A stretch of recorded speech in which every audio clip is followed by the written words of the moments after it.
Et nous allons revenir sur très simplement les textes que nous avons déjà lus à plusieurs reprises, où, par exemple, le Seigneur dit « Je bâtirai mon Église ». Et les portes du séjour des morts ne prévaudront point contre elle. Et puis, il y a aussi ce texte que nous connaissons de l'Écriture, la diapo suivante, dans 1 Corinthiens, c'est là où nous étions allés la semaine dernière, où il est dit que le fondement, le seul qui soit valable et qui ait jamais été posé, c'est la personne du Seigneur et son enseignement. Et que nous devons prendre garde comment nous allons construire sur la base de ce fondement, de cette fondation. Et puis, aujourd'hui, pour aller un petit peu plus loin, nous allons simplement relire ce que Pierre a pu écrire dans sa première lettre lorsqu'il dit aux églises... Non, tu peux rester sur la diapo. Lorsqu'il dit aux églises, donc 1 Pierre 2, verset 4, « Approchez-vous de lui, pierre vivante, rejetée par les hommes, mais choisie et précieuse devant Dieu. Et vous-même, comme des pierres vivantes, édifiez-vous pour former une maison spirituelle, un saint sacerdoce en vue d'offrir des victimes spirituelles agréables à Dieu par Jésus-Christ, car il y a dans l'Écriture ces paroles, « Voici, je pose en Sion une pierre angulaire, choisie, précieuse, et celui qui croit en elle ne sera point confondu. » Donc il est question de s'édifier soi-même, nous-mêmes étant les pierres vivantes qui forment l'Église. L'Église, c'est toujours bon de le rappeler, même si vous le savez déjà, ce ne sont pas des bâtiments, ce ne sont pas des monuments historiques, même si certains d'entre nous sont peut-être plus historiques que d'autres. C'est gentil, ça va.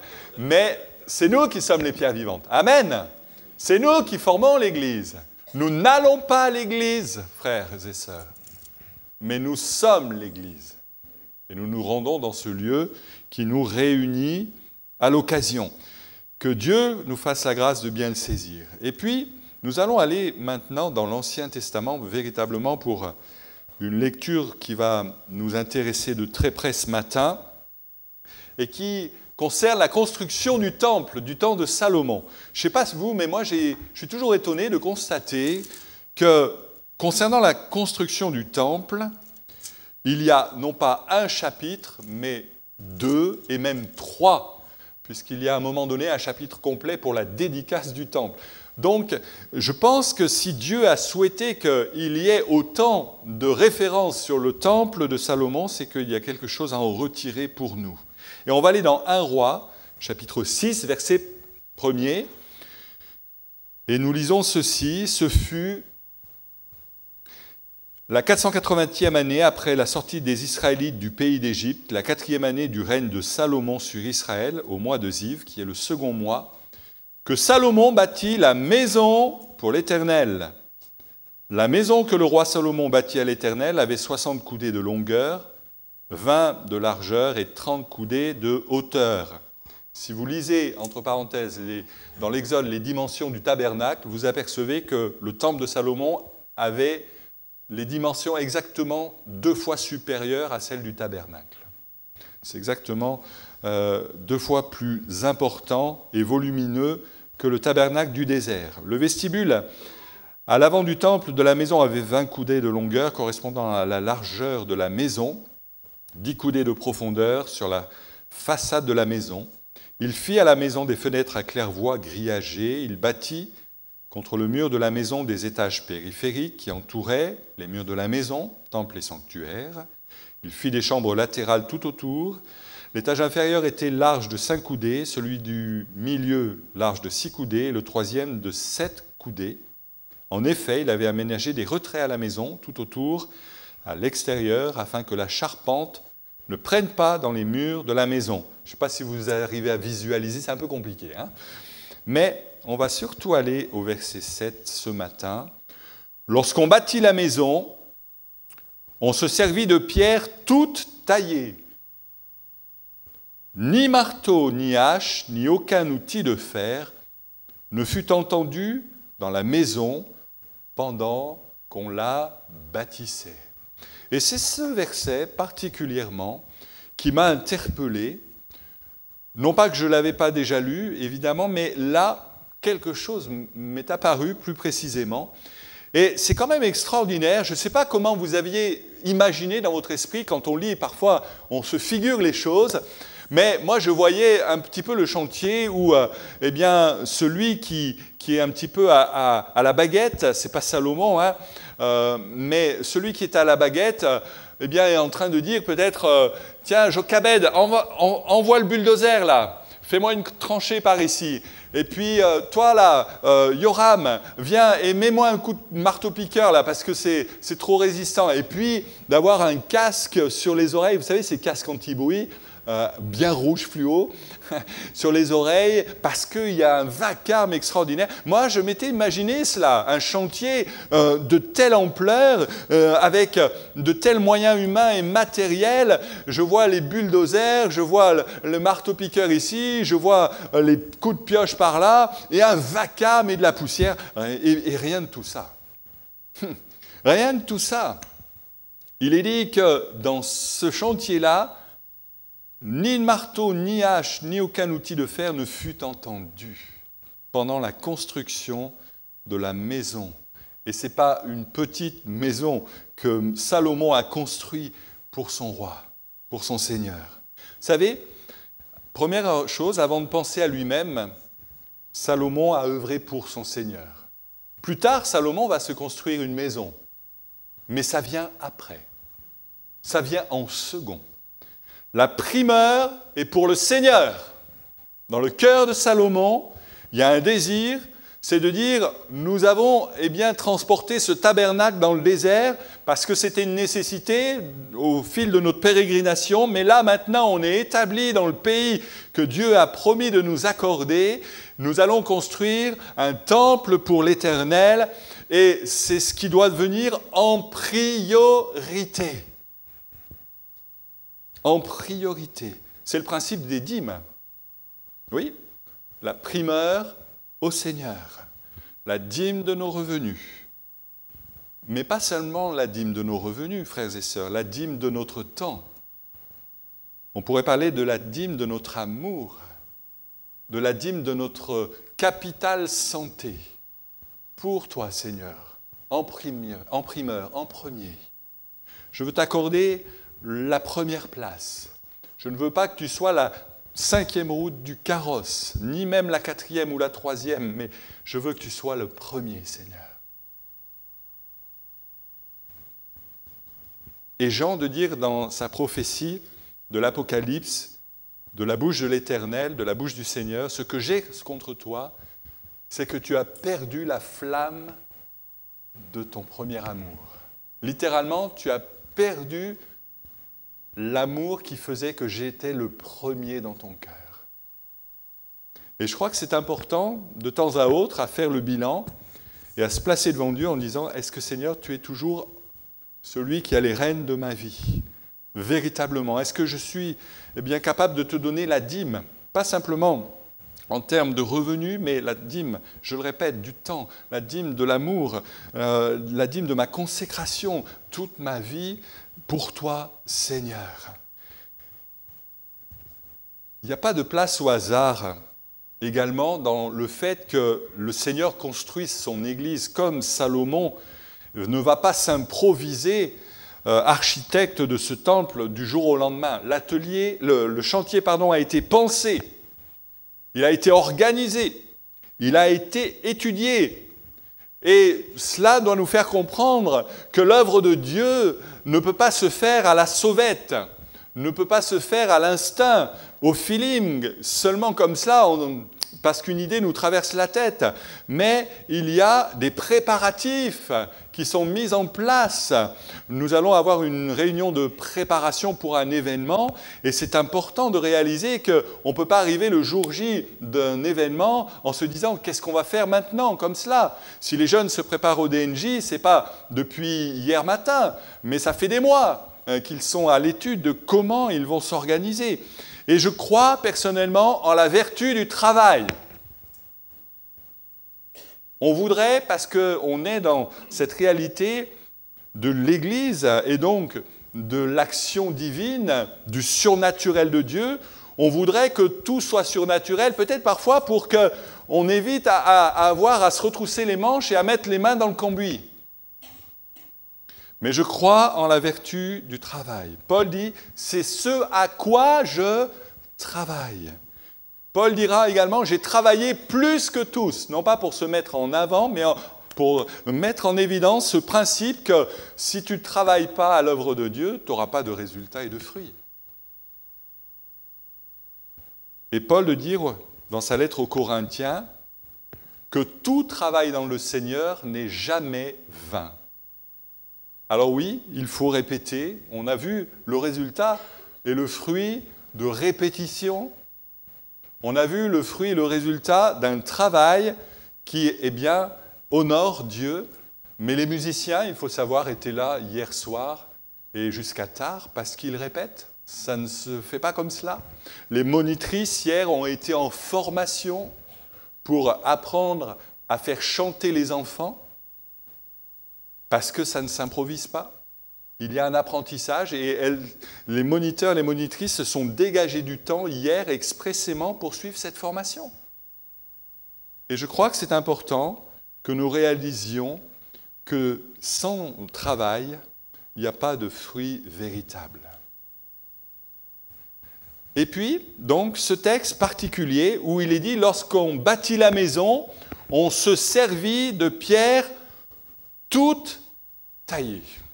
C'était déjà tout prêt, un petit peu comme un kit, un petit peu comme ces jeux d'enfants où, je me souviens, moi, gamin, j'avais un chalet en bois et tout était imbriqué ensemble. Il y avait juste à poser les unes au-dessus des autres les pièces et c'était comme cela.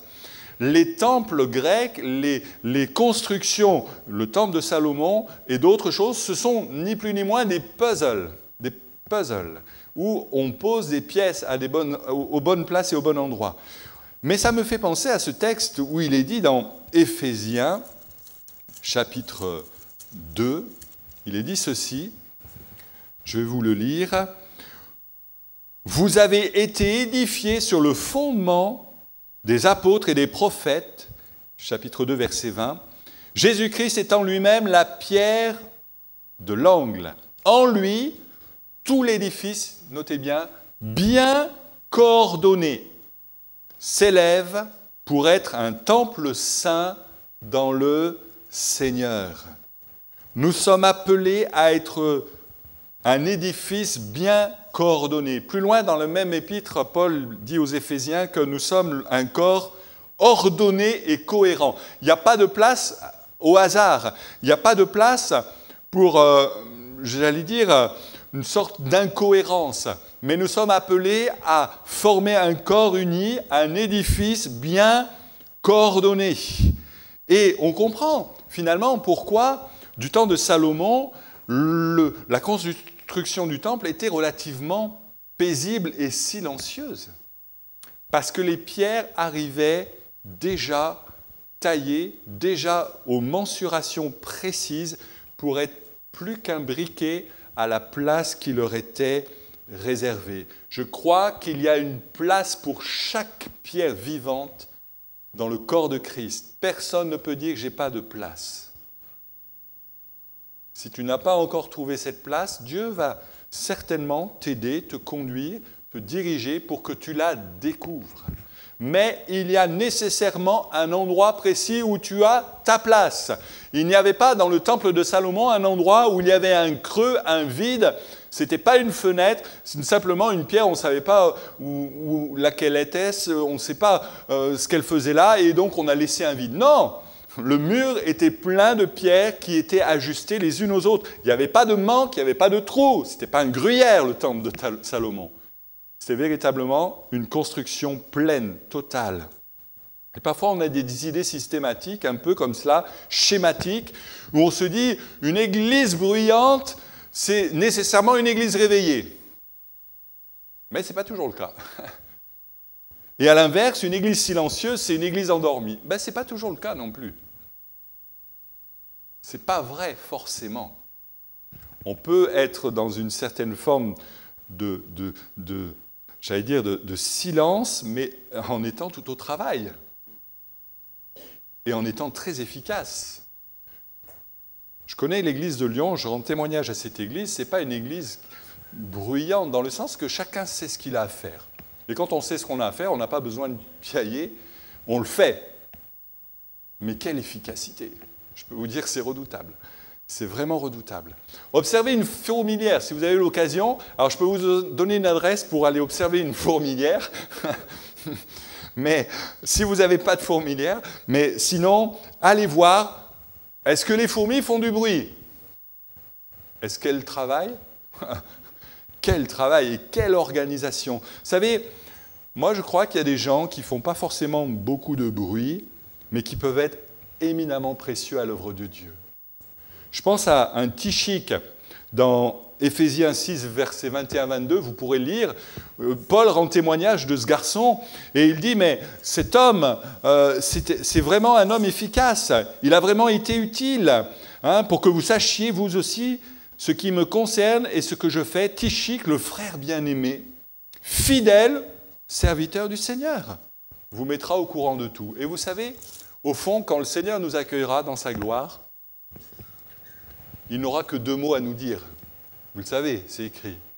Entre dans la joie de ton maître, bon et fidèle, serviteur. Le reste, blabla, mais bon et fidèle. C'est ce qui est important, c'est ce qui est essentiel. Vous pourrez lire, il y a un épaphrase dans Colossiens 4, 12, un épaphrodite dans Éphésiens 4, 18, où il est question de lui, et vraiment, je crois que c'est important, dans Philippiens 4, 18, et je crois que c'est important de réaliser que ces personnes-là, peut-être tout le monde les avait oubliées, mais pas Paul. Paul rappelle à la mémoire, à nos mémoires, à nous, aujourd'hui, au XXIe siècle, que ces personnes-là ont été éminemment précieuses. Vous savez, on croit parfois que le royaume de Dieu, c'est beaucoup d'esbroufs, beaucoup de bruit, d'agitation, mais dans Luc 17, versets 20 et 21, interrogé par les pharisiens pour savoir quand viendrait le royaume de Dieu, Jésus leur répondit, « Le royaume de Dieu ne vient pas de telle sorte qu'on puisse l'observer. On ne dira pas, voyez, il est là ou il est ici. Car, voyez, le royaume de Dieu est au-dedans de vous. » Une autre traduction dit, « Le royaume de Dieu est déjà présent au milieu de vous et parmi vous. » Vous savez, ce qui compte, c'est vraiment d'être dans cette conscience que Dieu est bon, que Dieu est fidèle, que Dieu prend soin de son Église et que si lui est là, présent avec nous, il nous permet d'accomplir ce que nous avons à accomplir fidèlement. Restons dans cette ligne directrice, comme quoi le Seigneur prend soin de nos vies, nous entretient, nous forme, nous taille à la taille expressément utile pour tel ou tel service. On va le voir dans quelques instants. Il y avait donc ces pierres qui étaient taillées. J'aimerais vous montrer cette pierre qui fait partie du soubassement du temple de Salomon à Jérusalem, véritablement. C'est la pierre du mur ouest, on l'appelle comme ça.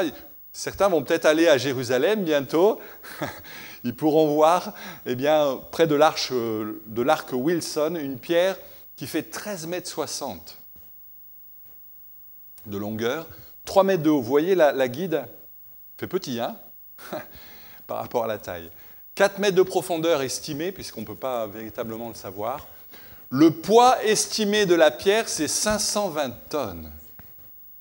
Et tous les archéologues, tous les scientifiques se posent la question et se grattent encore la tête aujourd'hui. Comment ont-ils fait pour déplacer une pierre de 520 tonnes à l'époque? Mais elle est là. Elle est à l'emplacement précis qui est la bonne place. J'aimerais pas que tu dises « moi je suis un boulet pour l'Église ». Pour Dieu, je suis trop pesant, j'ai trop de problèmes, j'ai trop de difficultés. J'aimerais pas que tu dises, pour moi c'est impossible d'avancer. Cette pierre, elle est là où elle doit être. Et c'est du temps de Salomon que ça s'est fait. Et Dieu a le pouvoir de te déplacer. Même si tu te trouves trop pesant par ta difficulté de vie présente, parce que tu te dis toi-même, moi je suis médiocre, je vaux rien, je suis pas valable, je suis qu'un petit caillou, je suis pas une pierre, je peux pas entrer dans l'édifice spirituel de l'Église. Pierre, l'apôtre Pierre, quand il dit, et vous, pierre vivante, moi ça me concerne pas. Mais si, Dieu est capable de te porter, de te déplacer. Peut-être qu'il y a une lourdeur en ce moment causée par une situation de vie compliquée, mais Dieu est capable ce matin de prendre soin de toi, de te porter. On va le voir ensemble maintenant, parce qu'on va aller un petit peu plus dans le détail de la construction et notamment de ces pierres taillées dont il est question dans 1 Roi chapitre 6. Parce que quand même, il faut savoir plusieurs choses à ce niveau-là. C'est que tout d'abord, ces pierres dont on se servit pour bâtir la maison et qui étaient toutes taillées, elles étaient d'abord, premièrement, elles étaient extraites, évidemment, de carrières qui étaient proches, bien sûr, qui n'étaient pas trop éloignées, certes. On pense souvent et on se dit que c'était certainement des carrières à ciel ouvert, mais non. La réalité du terrain montre que c'était des carrières souterraines, obscures, qui n'étaient pas à ciel ouvert, mais qui étaient creusées dans le sol, dans la matrice. Et finalement, on peut ici imaginer que ces pierres extraites du noir, du tréfonds de la terre, pour aller maintenant venir en pleine lumière, ça nous parle de l'œuvre du Seigneur qu'il accomplit dans la vie de ceux qui, à un moment donné, se tournent vers le Seigneur, réalisent la grâce de Dieu, saisissent que oui, Jésus a donné sa vie pour nous à la croix, mais pas simplement pour nous, mais pour moi, et je le saisis par la foi, je le comprends, et une œuvre commence dans ma vie qui s'appelle l'œuvre de la nouvelle naissance. Et on peut naître de nouveau à quelque âge que ce soit de la vie. Et cette œuvre, elle est silencieuse, elle n'est pas spectaculaire, ça se passe à l'intérieur de nos cœurs, comme ici ça se passe à l'intérieur de la terre, et ça se met en place. Et tôt ou tard, ce royaume des cieux qui vient à nous d'une manière tout à fait silencieuse, un petit peu comme un arbre qui pousse, il ne va pas pousser des cris, mais il pousse tranquillement, et puis il n'y a rien de spectaculaire jusqu'au jour où vous levez la tête et l'arbre, il est majestueux devant vous. Et c'est cela l'œuvre de Dieu. Amen. Et à un moment donné, vous vous dites, mais tiens, je ne vois plus la chose de la même manière qu'avant. Avant, j'aurais réagi de telle manière. Tiens, ma réaction n'est plus celle de la colère. Je m'emportais jusqu'alors à la moindre chose, à la moindre peccadille, parce que l'enfant avait levé la voix trop forte. Je m'emportais immédiatement et j'entrais dans des colères trop vives. Mais maintenant, j'apprends la patience. J'apprends à faire grâce, à pardonner. C'est l'œuvre de Dieu. C'est l'œuvre du Saint-Esprit en vous qui se fait en secret. C'est le moment où nous sommes extraits de la carrière. Et plusieurs sont en train d'être extraits de la carrière de ce monde pour être ajoutés comme une pierre vivante à l'édifice spirituel qu'est l'Église. Et puis ces pierres extraits de ces carrières souterraines étaient amenées en surface. On va passer à la diapo suivante. Et donc, elles étaient ensuite taillées. Là, j'ai pris des Égyptiens, mais c'était la même chose du temps de Salomon en Israël, on est d'accord. Les pierres étaient taillées. Imaginez le détail des mesures qui devaient être prises. Et ils n'avaient pas les trucs laser, là, maintenant, ils ont les choses laser, là, pour prendre les mesures. Nous, on avait un ami à Vichy, il avait ça, il est venu à la maison, en 2-3 mouvements, il nous a fait toutes les mesures, parce qu'il avait ce fameux boîtier laser. Mais à l'époque, c'était des cordeaux de lin, c'était, semble-t-il, a priori des mesures approximatives, mais c'était très, très précis. Très, très précis, cependant. Et Dieu est celui qui veut nous tailler à sa guise. Amen. Et lorsqu'il y avait peut-être qu'un amas, une pierre assez grossière, voici que Dieu, lui, a les choses très précises en vue. Un homme au XVe siècle se promenait dans la carrière de Carrare, en Italie, du nord, pas loin de Pise. Carrare, c'est cette ville très célèbre pour son marbre blanc. Et cet homme se promenait là, au milieu des carrières, et à un moment donné, il s'arrête net devant un bloc complètement bizarre, un bloc de marbre qui venait d'être extrait de la montagne. Il s'approche, il le touche, il l'observe sous toutes les coutures, etc. Il regarde aux failles, aux espèces de marbrures, c'est le cas de le dire, et il va voir le patron de la carrière et il dit « J'achète ce bloc, celui-là, pas un autre ». Et de ce bloc, il en a sorti une œuvre d'art qui s'appelle le David, pour ceux qui connaissent, qui sont allés à Florence, et le promeneur, c'était Michel-Ange. Ça aurait été Bruno ou David, ça aurait rien fait, ou pas grand-chose. Mais parce que c'était Michel-Ange, et qu'il avait un regard aiguisé, et qu'il voyait au-delà du bloc informe, il voyait l'œuvre d'art finale, déjà. Et j'aimerais vous dire que peut-être toi tu te considères comme un bloc de marbre un peu informe, mais Dieu te voit déjà comme une œuvre d'art. Et il travaille, doucement, progressivement. C'est ce qui s'appelle la sanctification. La sanctification, c'est un mot un peu barbare, mais ça vient du latin sanctus. On va en parler quelques instants. On trouve le mot grec agios également, et en hébreu c'est kadosh. Kadosh, la sainteté. C'est ce mot que rappelaient les rabbins lorsque, par exemple, deux jeunes venaient à se marier. Hein, il y en a qui se préparent au mariage, je vois là. Et le rabbin disait au marié, il faut que tu sois kedoshim pour ta femme. C'est-à-dire saint, littéralement mis à part. Mis à part pour ta femme. Et il s'approchait de la fiancée, de la future épouse, et lui disait, il faut que tu sois kiddushim pour ton mari. Et on comprend pourquoi Paul dit aux Éphésiens que Christ a aimé l'Église. Amen. Et il y a ce rapport de l'homme et la femme dans ce passage d'Éphésiens 5. C'est en rapport à cette sainteté qui est exigée. Sainteté qui signifie être mis à part. Je suis saint, mis à part, parce que mon être devient le temple du Saint-Esprit. Nous l'avons lu, une habitation de Dieu en esprit. Amen. Et que nous ne devons pas faire n'importe quoi de nos vies, puisqu'il ne lâche plus à Dieu d'habiter en nous par son Esprit Saint. Amen. La sanctification, c'est laisser Dieu mettre le doigt sur nos imperfections. Parfois, on met le doigt sur les imperfections du voisin. Mais ça ne sert à rien. Hein. Et Jésus de dire, mais regarde d'abord à ton œil, et peut-être qu'il y a une poutre à enlever, plutôt que de regarder à l'œil du voisin et à la paille qui est dans son œil. C'est laisser Dieu mettre le doigt sur nos imperfections, sur nos attitudes contraires à l'Évangile, sachant que le manque de sanctification nous empêche de voir Dieu véritablement et nous entravera même dans la perspective d'entrer dans le ciel. Hein, il est parlé de la sanctification sans laquelle nul ne verra le Seigneur.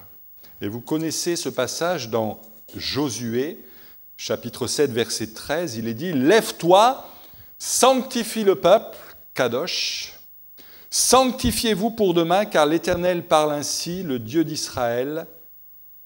L'interdit est au milieu de toi, Israël. Tu ne pourras pas tenir devant tes ennemis tant que vous n'aurez pas écarté l'interdit du milieu de vous. » Josué 7, verset 13.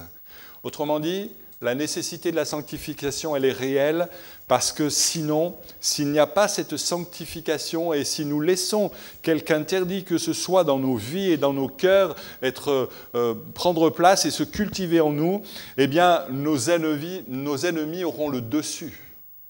Et l'ennemi de nos âmes aura le dessus sur notre vie. Et on vivra dans la défaite. Et Dieu ne veut pas cela. Et vous savez de quelle manière, après Jéricho, ils se sont vus un petit peu trop beaux, et lorsqu'il a été question de prendre Haï, la toute petite ville à côté de Jéricho, parce qu'il y avait cet interdit, parce qu'il y avait eu une compromission d'une partie d'un clan en Israël, ça a été la défaite contre la plus petite ville qui se trouvait dans les environs. Et je crois que c'est important de revenir à cette base et de dire, Seigneur, est-ce que dans ma vie, tous les voyants sont au vert? Est-ce qu'il n'y a pas encore des choses qui pourraient être émondées, changées? Seigneur, fais-moi la grâce de voir ta manifestation, ta puissance de vie, pour que, dans ma vie, il n'y ait pas d'imperfection telle que tu ne sois pas d'accord avec moi, que tu ne sois pas celui qui m'accompagnera plus loin. Je veux, Seigneur, cette sanctification de l'esprit dans mon cœur. Amen. Je veux pouvoir dire à un moment donné, ce n'est plus moi qui vis, c'est Christ qui vit en moi. Et à partir de là, c'est le degré ultime de la sanctification. Ce n'est plus moi qui vis, c'est Christ qui vit en moi. Et le but de la vie chrétienne, c'est de connaître le Seigneur et de le laisser vivre en nous. Amen. Et de laisser les sentiments qui sont ceux de Jésus l'emporter sur nos sentiments propres. Des pierres taillées, et puis, enfin, des pierres transportées. Parce que c'est bien beau, mais on est là au sortir de la carrière, et en suivant, une fois taillées, elles étaient transportées. Et à partir de ce moment-là, ces pierres ne touchaient plus le sol. Elles étaient placées soit sur des bateaux au départ, ici c'est en Égypte, soit sur des traîneaux, soit sur des rondins de bois, mais elles ne touchaient plus le sol pour deux raisons évidentes. La première, c'est que ça aurait été beaucoup plus dur à pousser sur la poussière, sur le sol, dans le sable, ça se serait enlisé, mais aussi, également, ces pierres, rappelez-vous, étaient maintenant taillées à l'exacte dimension, si bien qu'il ne fallait absolument pas qu'elles soient abîmées. Il ne fallait pas qu'il y ait une entaille, une fissure, quelque chose qui l'abîme. Donc il fallait porter ces pierres.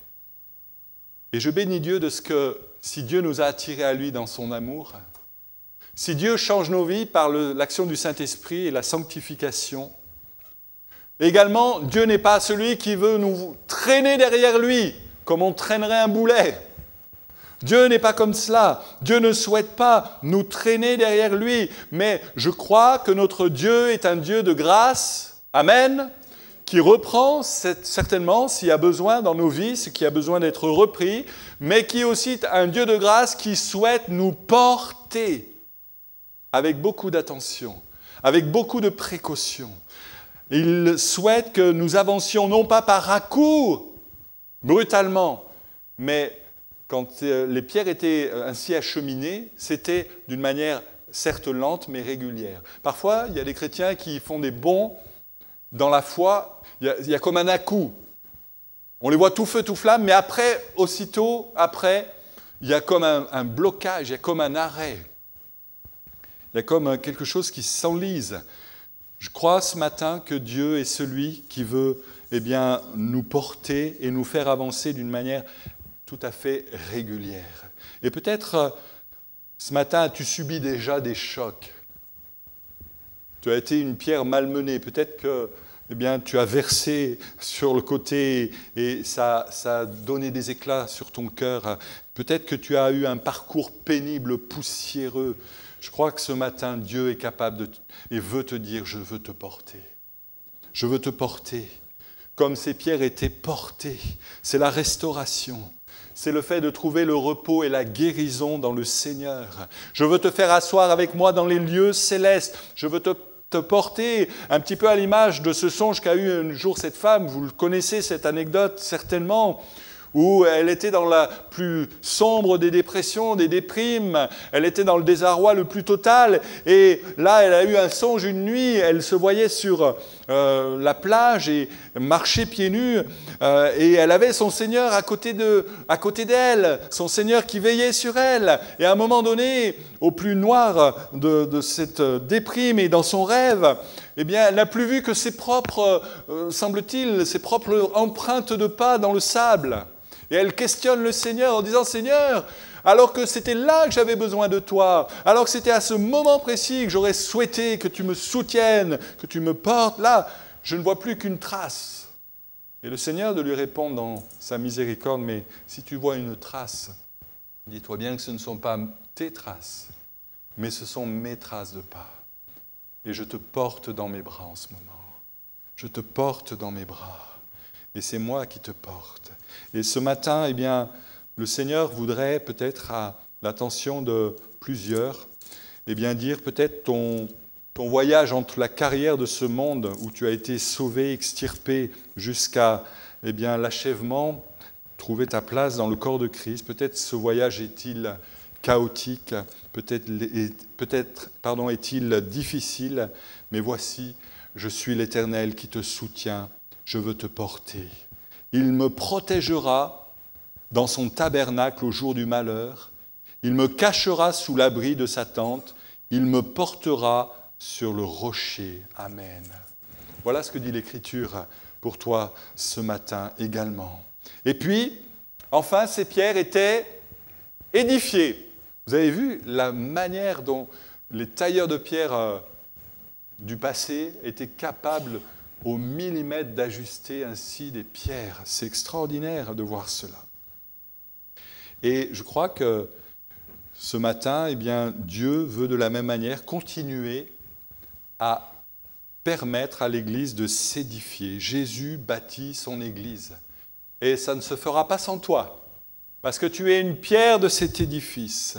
Et chacun de nous avons une place précise, je l'ai déjà souligné tout à l'heure, et j'aimerais que nous puissions comprendre que cette édification, elle est certes personnelle quand nous nous trouvons devant Dieu, mais il y a aussi une part d'édification collective. Et vous, pierres vivantes, édifiez-vous vous-même pour former une maison spirituelle. Voilà ce que rappelle l'apôtre Pierre. Édifiez-vous vous-même.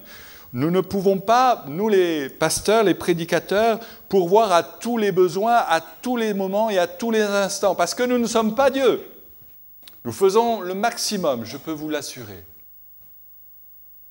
Mais il y a aussi cette part où, comme je l'ai dit il y a quelques dimanches de cela, nous sommes surveillants les uns des autres ou veillants sur les uns les autres. Et de pouvoir peut-être constater telle sœur a le visage un petit peu fatigué, les traits tirés. Je vais simplement prendre des nouvelles sans être accaparant, sans être intrusif, mais je veux simplement voir s'il n'y a pas peut-être simplement la nécessité d'échanger quelques mots, de prier, de poser ma main sur son épaule, de lui dire je vais penser à toi cette semaine, ma sœur, je vais prendre soin de toi, je vais te porter auprès du Seigneur. Amen. Et puis, pour terminer, j'aimerais que vous réalisiez que cette affaire concerne à la fois le Père, Dieu le Père, Dieu le Fils et Dieu le Saint-Esprit. Pourquoi ? Parce qu'en hébreu, Pierre se dit « ébène ». C'est le mot hébreu, « ébène ». On a la pierre Ebenezer, par exemple, dans le désert à un moment. Et le mot ébène est constitué du mot ab, père, Abba, ab, père, et ben, le fils. Donc le mot pierre en hébreu, c'est la jonction du mot père et fils. Et c'est également le mot qui vient à la fois c'est une autre origine complémentaire, on va dire. Ça vient du verbe construire, banaïr. Et banaïr, c'est le même verbe construire que le verbe éduquer. Banaïr veut dire en hébreu construire et éduquer. Autrement dit, c'est le rôle du Saint-Esprit dans la vie des croyants. Amen. Il est là pour nous éduquer. Et il y a cette réalité-là, nous qui sommes les pierres vivantes, nous sommes au bénéfice de l'amour du Père, de la sollicitude et de la bienveillance du Fils, et du rôle éducatif du Saint-Esprit en nous. Amen. Alors que Dieu soit béni, et je prie vraiment que nous puissions continuer à construire l'Église. Ne nous arrêtons pas aux à-coups, aux difficultés, peut-être aux épreuves que nous traversons, que nous traverserons, mais fixons nos yeux sur le Seigneur Jésus. Amen. Et je suis convaincu que d'autres pierres vivantes vont s'ajouter à cet édifice à Limoges. Amen.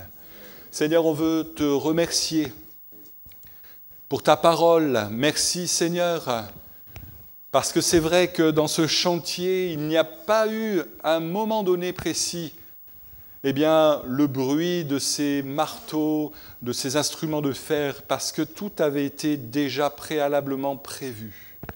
Seigneur, tu es un Dieu sage qui prévoit longtemps à l'avance pour ce qui concerne ton œuvre. Nous n'avons qu'une vision très partielle, très immédiate.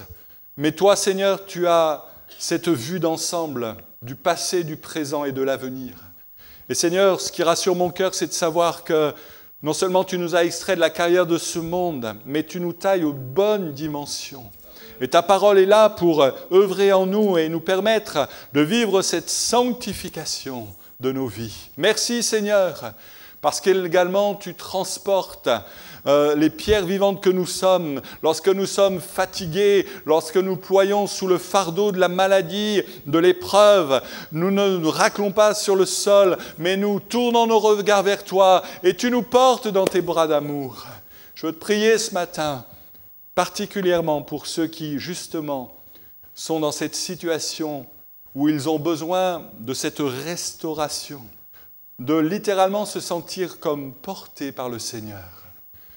Et Seigneur, ce matin, je veux te demander cette grâce de les renouveler par l'Esprit et de les fortifier dans cette assurance que tu es avec chacune de ces pierres vivantes, chacun de tes bien-aimés. Seigneur, merci pour ta grâce et ta fidélité. Amen.